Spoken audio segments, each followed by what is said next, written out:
Hey guys, happy Monday. I'm just going to read you guys Harry Potter and the Philosopher's Stone, Chapter 5, Diagon Alley. I hope that yesterday you got outside and enjoyed some sunshine, and I've heard we have more coming our way. So, happy Monday. Okay. Harry woke early the next morning. Although he could tell it was daylight, he kept his eyes shut tight. It was a dream, he told himself firmly. I dreamed a giant called Hagrid came to tell me I was going to a school for wizards. When I open my eyes, I'll be at home in my cupboard. There was suddenly a loud tapping noise. And there's Aunt Petunia knocking on the door, Harry thought, his heart sinking. But he still didn't open his eyes. It had been such a good dream. Tap, tap, tap. All right, Harry mumbled. I'm getting up. He sat up and Hagrid's heavy coat fell off him. The hut was full of sunlight. The storm was over. Hagrid himself was asleep on the collapsed sofa, and there was an owl rapping its claw on the window, a newspaper held in its beak. Harry scrambled to his feet. So happy he felt, as though a large balloon was swelling inside him. He went straight to the window and jerked it open. The owl swooped in and dropped the newspaper on top of Hagrid, who didn't wake up. The owl then fluttered onto the floor and began to attack Hagrid's coat. Don't do that! Harry tried to wave the owl out of the way, but it snapped its beak fiercely at him and carried on savaging the coat. Hagrid, said Harry loudly, there's an owl. Pay him, Hagrid grunted into the sofa. What? He wants paying for delivering the paper. Look in the pockets. Hagrid's coat seemed to be made of nothing but pockets. Bunches of keys, slug pellets, balls of string, mint humbugs, tea bags. Finally, Harry pulled out a handful of strange-looking coins. Give him 5 newts, said Hagrid sleepily. Newts?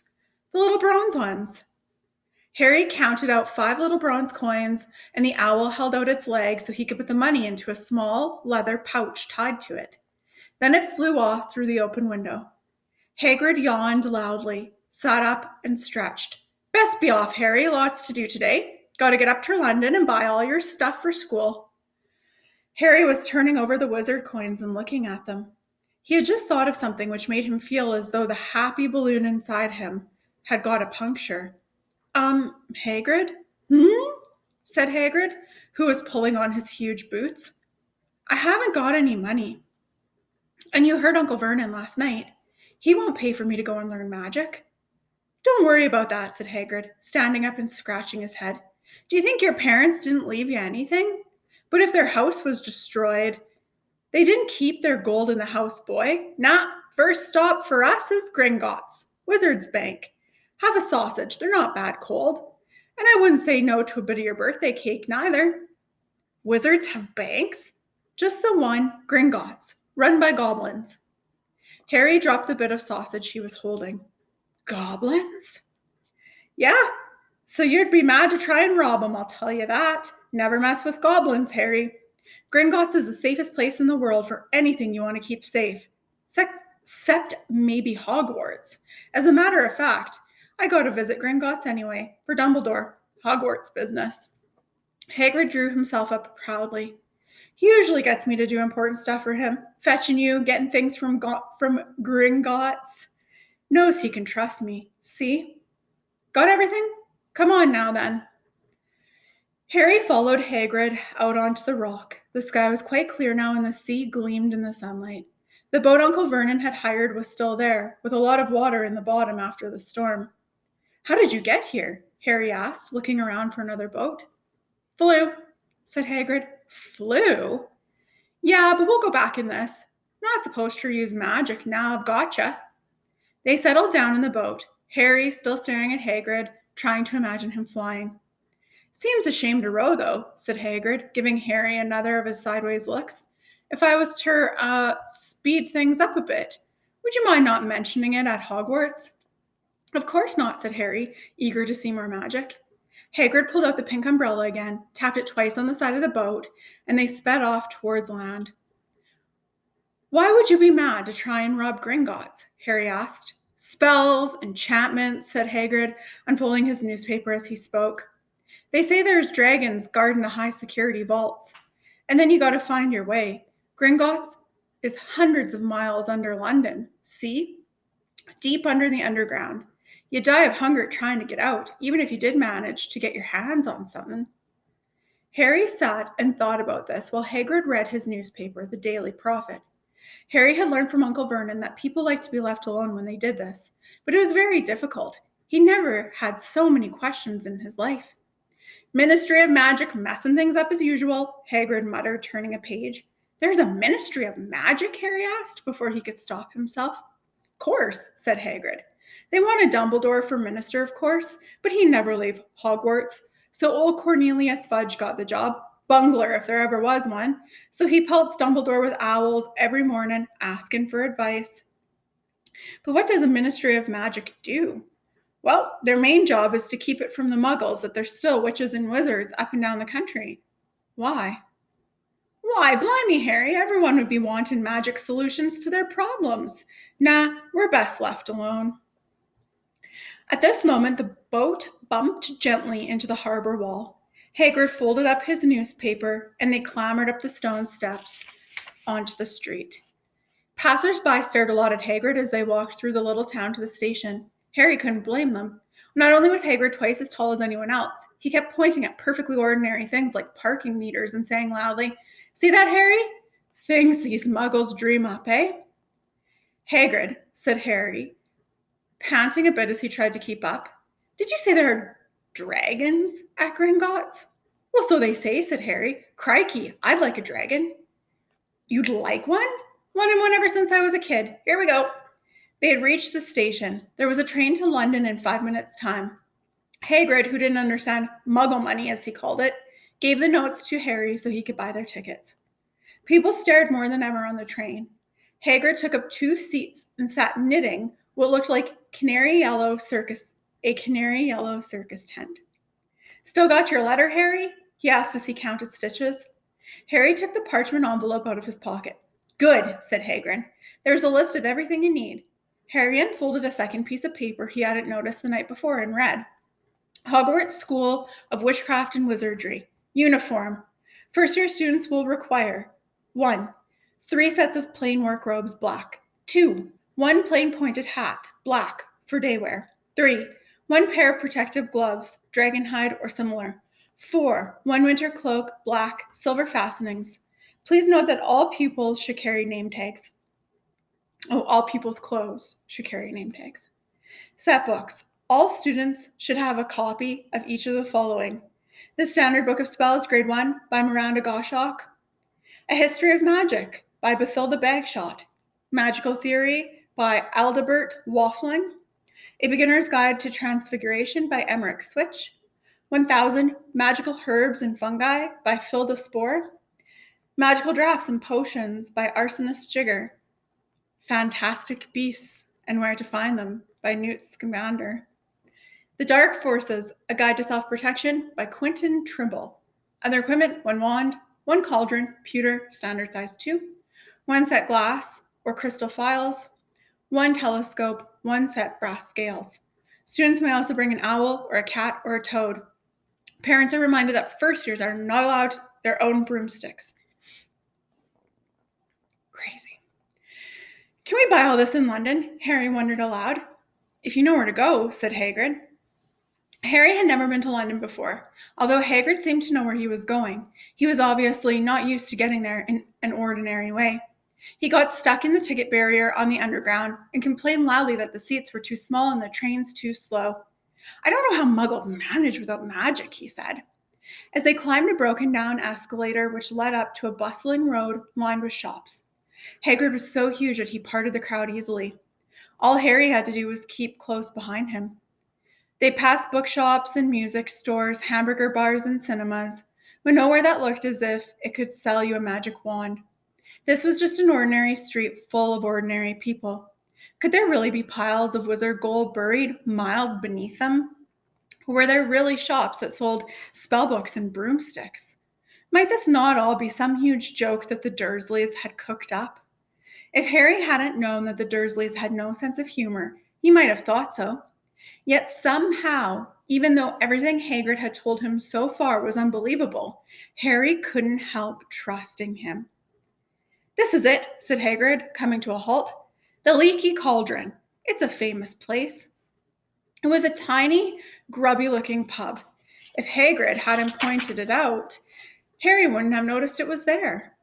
The people hurrying by didn't glance at it. Their eyes slid from the big bookshop on one side to the record shop on the other, as if they couldn't see the Leaky Cauldron at all. In fact, Harry had the most peculiar feeling that only he and Hagrid could see it. Before he could mention this, Hagrid had steered him inside. For a famous place, it was very dark and shabby. A few old women were sitting in a corner drinking tiny glasses of sherry. One of them was smoking a long pipe. A little man in a top hat was talking to the old barman, who was quite bald and looked like a gummy walnut. The low buzz of chatter stopped when they walked in. Everyone seemed to know Hagrid. They waved and smiled at him, and the barman reached for a glass, saying, "The usual, Hagrid?" "Can't, Tom. I'm on Hogwarts business," said Hagrid, clapping his great hand on Harry's shoulder and making Harry's knees buckle. "Good Lord," said the barman, peering at Harry. Can this be?"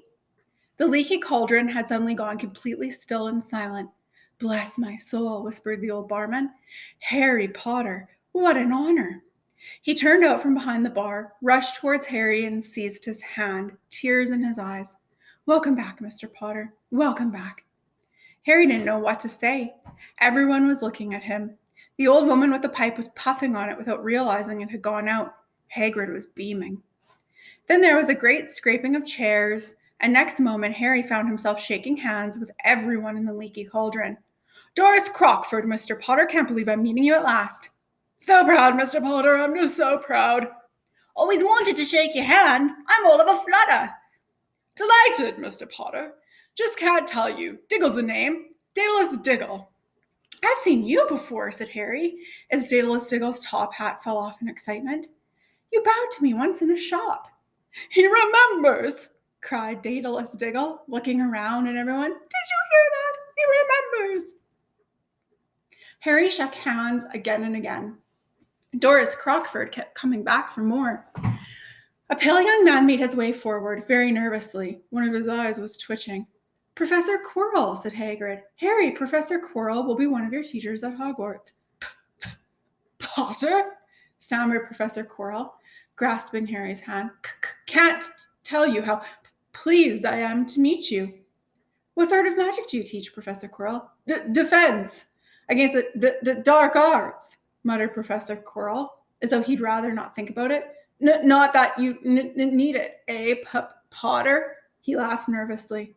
"You'll be getting all your equipment, I suppose.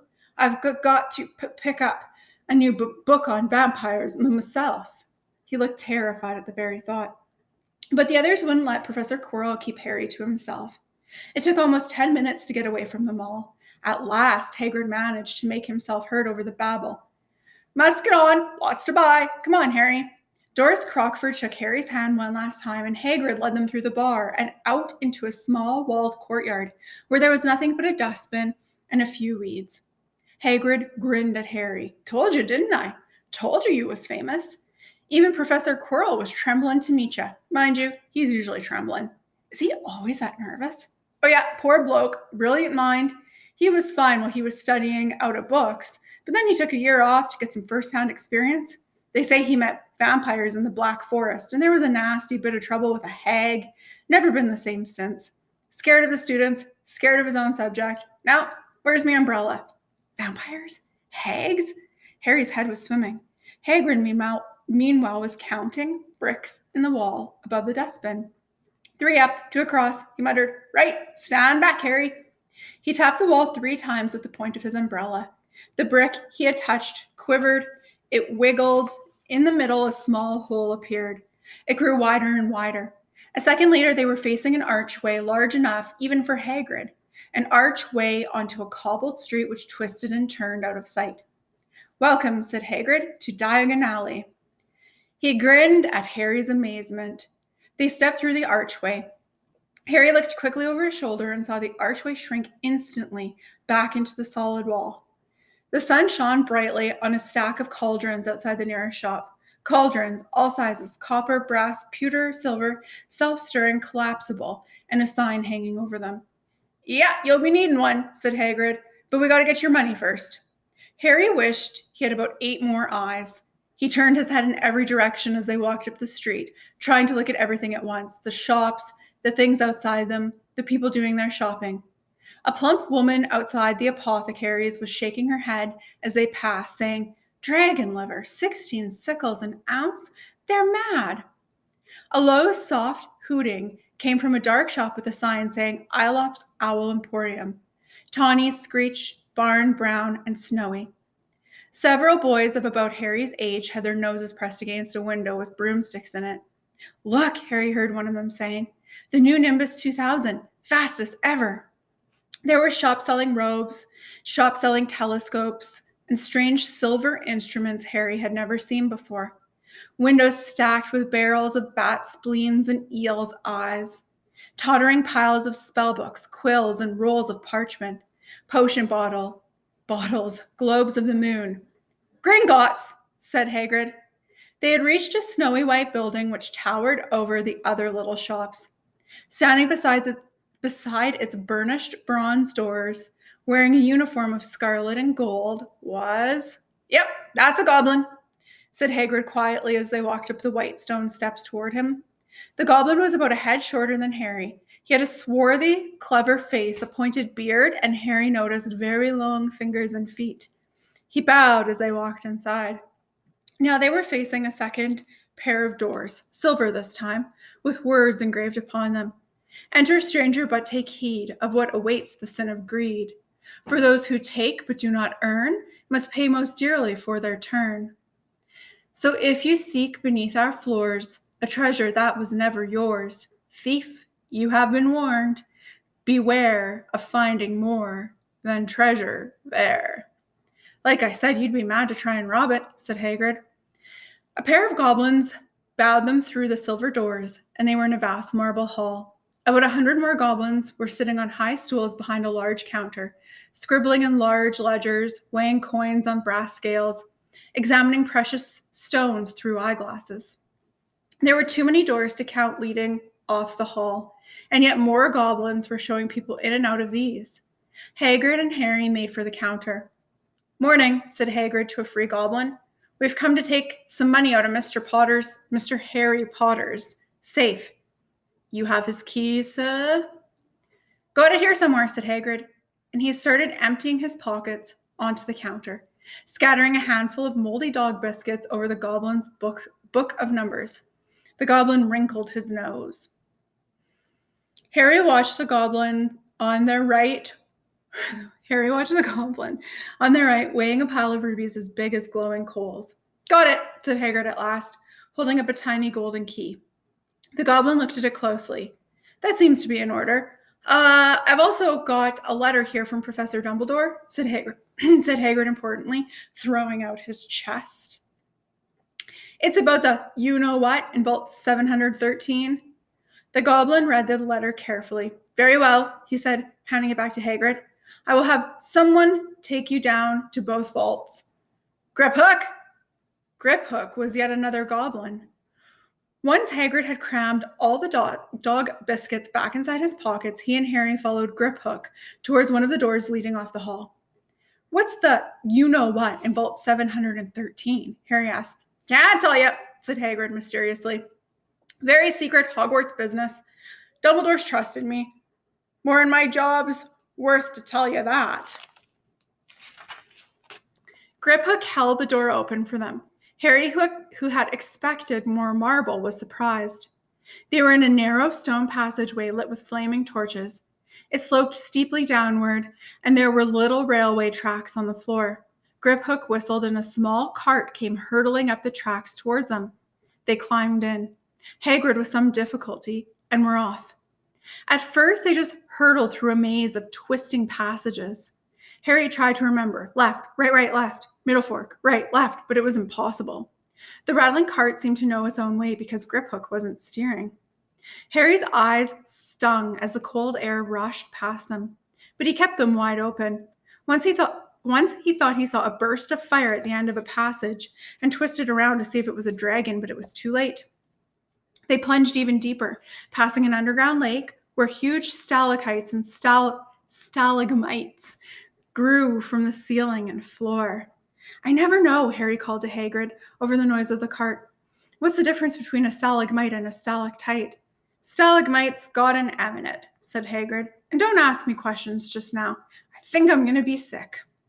He did look very green, and when the cart stopped at last beside a small door in the passage wall, Hagrid got out and had to lean against the wall to stop his knees trembling.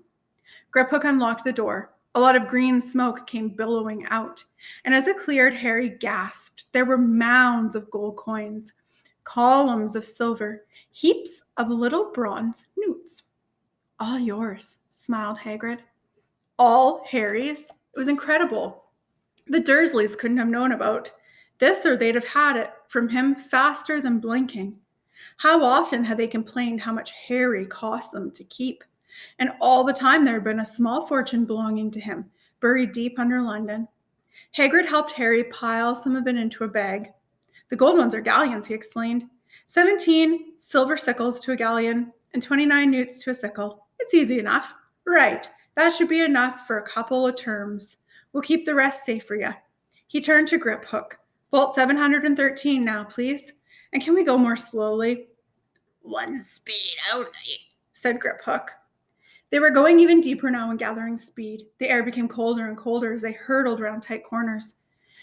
They were rattling over an underground ravine, and Harry leant over the side to try to see what was down at the dark bottom, but Hagrid groaned and pulled him back by the scruff of his neck.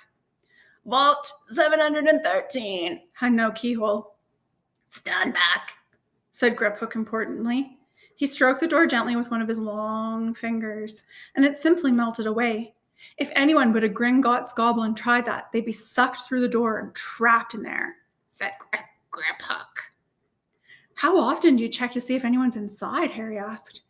About once every 10 years, said Griphook with a rather nasty grin.